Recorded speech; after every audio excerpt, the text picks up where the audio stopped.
Interactivity also gives a higher degree of autonomy to the students. They can study the subject using their own scenarios or following the prescribed one. In addition to the critical engagement, interactive AR apps gives students a feeling of freedom and control over the learning process. Faster learning. Augmented reality allows us to release information to the object on the screen. This feature is widely used in video apps. Education can use this feature to like a point the camera at the banana, you can see institutional info. By placing the additional information next to the corresponding object, it creates a stronger link between the object image and the structure. Therefore, the knowledge is created faster and retained longer. Stimulation of multiple senses.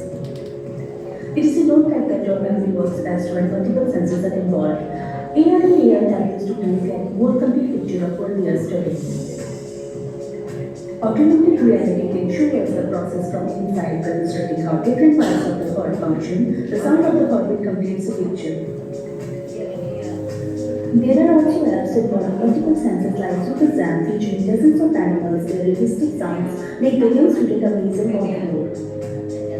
AR offers seamless interaction between the real and virtual worlds, helping learners to interact with the object or event in a natural way. Augmented reality has the power to change how we use computer, and its potential in education is just a beginning. Oke, baik. Apa kabar Bapak Ibu semuanya? Hebat. Serius banget. Saya senang banget nih. Bapak dan Ibu sudah sama-sama tadi menyebutkan kita harus punya 6C. Dari mula apa? Creativity, creative thinking. Gak semuanya masuk informasi di kita langsung udah kita keluarin aja, kita muntahin aja, begitu kan? Tetap ada proses-proses berpikir yang kritis yang kita harus miliki. Ini berlaku gak cuma buat pendidik, tapi juga buat nanti anak-anak didik Bapak dan Ibu.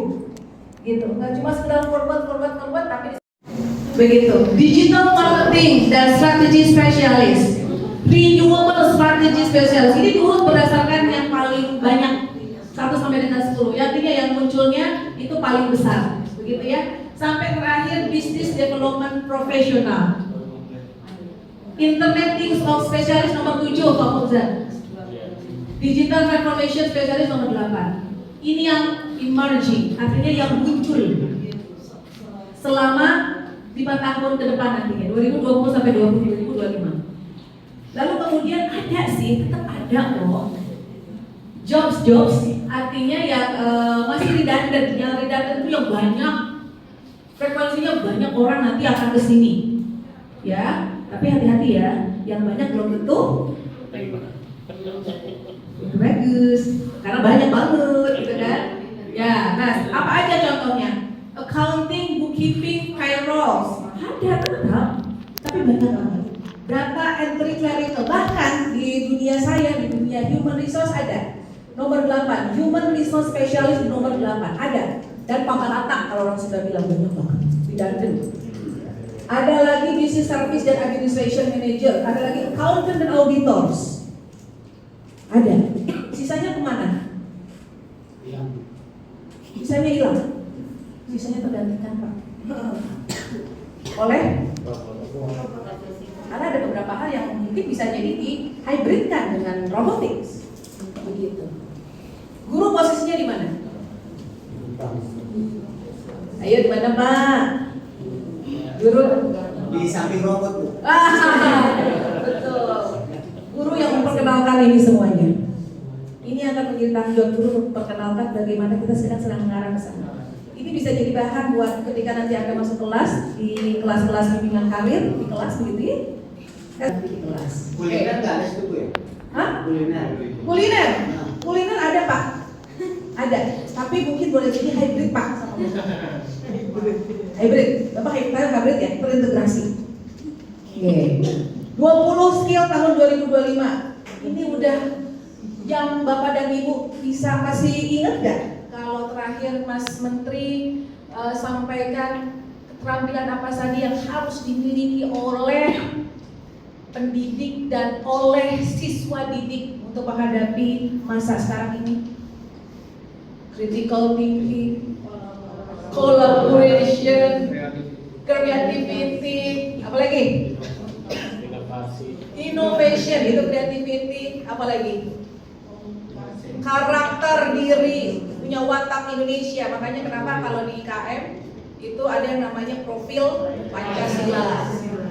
Oke, kayaknya udah terpapar ya sedikit ya. Mau nggak mau ya? Hah? Mau nggak mau ya Pak ya? Iya, oke. Nah ini kan muncul semua. Ternyata memang itu yang sekarang sedang dipersiapkan oleh kementerian kita. Itu adalah skill-skill semacam ini Bapak dan Ibu. Ada critical thinking, active learning, complex problem solving yang sekarang kita namakan HOTS, ya kan? Lalu kemudian ada creativity, troubleshooting, apalagi technology use, leadership, social influence, tetap leadership itu juga dibutuhkan. Karena kita nggak mungkin kemudian ngambil pilihan sebagai follower kan, apalagi dipimpin sama robot. Begitu. Resilience, daya tahan, daya juang, daya dukung, bagaimana kita bisa keluar dari kendala atau dari situasi yang sulit. Begitu. Itu juga menjadi skill yang dibutuhkan. Jangan sampai kita nggak dapat follower terus kita jadi mental breakdown gitu ya, mental illness gitu. Jangan sampai BK dagangannya di kelas nggak laku, terus kita jadi kena mental. Oh nggak ada yang mau masuk kelas BK. Jarang banget Bu, seminggu juga paling yang nah, oke, ini punten saya sebutnya Pak Oke udah ngomongin IoT, Internet of Things. Mudah-mudahan apa yang disajikan di sini Bapak dan Ibu paling juga sudah ya 1-2 sudah mengenal lah gimana konsepnya atau mendengar istilahnya begitu ya. Artificial Intelligence sudah pernah mendengar? Sudah pernah mendengar ya? Ingat mungkin ada dulu saya tahu ya AI itu tahun 96 film barat yang dibintang security tadi sudah disebut sama Bu Irem, ini salah satu unggulan juga di IPS. Ini ternyata akan menjadi kebutuhan terutama.